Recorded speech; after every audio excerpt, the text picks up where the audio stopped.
حلوين. رجع اللوك رجع مرة ثانية. في ناس ما تتحمل تسكت، يعني كل ما شافك مستقر لازم يجي، عارف، شفت اللي يجي يطفي النور ويجي يشغل النور ويجي الحركات دي، هم قاعدين يسووا معانا زي كذا. طيب بعطيك ايش الغرض منها.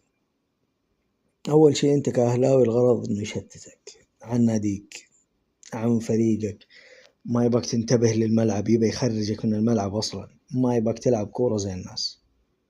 الدليل انه لما الاهلي تعثر في النخبة وتعثر في الدوري بالتعادلات، الكل كان ساكت.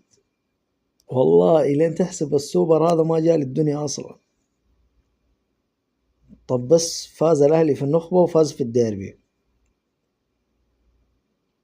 أيوة يشغل لك نفس الموضوع على طول السوبر، ما عنده شيء ثاني، ما عنده شغل. أنا متأكد إنه مكتبه مقفله اللي قاعد يطلع الأخبار دي. أنا أعرف ناس كثير ما عندهم شغل، بس زيك كذا ما في. هذا مو رئيس الاتحاد السعودي أعطانا الكاس، وأنا أعذر رئيس نادينا يطالع بالطريقة دي لأنه مو مصدق. عارف، شفت اللي حاس بغدرة إنه في شيء، وفعلا يا أخي والله ذليتوا أمنا، لو أخذينه أقصاد إحنا أشرف لنا أقسم بالله.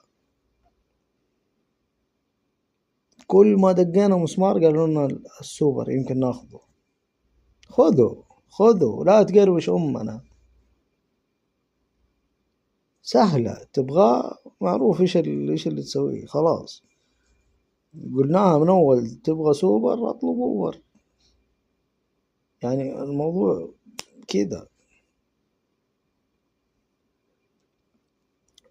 جمهور الأهلي لا أحد يشتتك عن ناديك.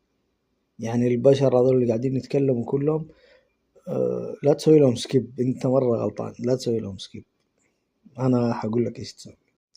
بسيطة جدا، بسيطة جدا، جدول بس على خفيف، لا تتجاوز عن الناس. بالنسبة للقادسية والنصر، انتم ما شاء الله فرقكم في مراكز كويسة، لاعبين كويس، قاعدين تقدموا مستوى ممتع. ايش تبغوا بالسوبر؟ سؤال بسيط جدا. احنا هزمناكم انتوا الاثنين، ايش تبغوا؟ خلاص مو لعبنا خلاص وقلتوا لنا مبروك. انا اتذكر النصراوية طلعوا قالوا لنا مبروك والله العظيم.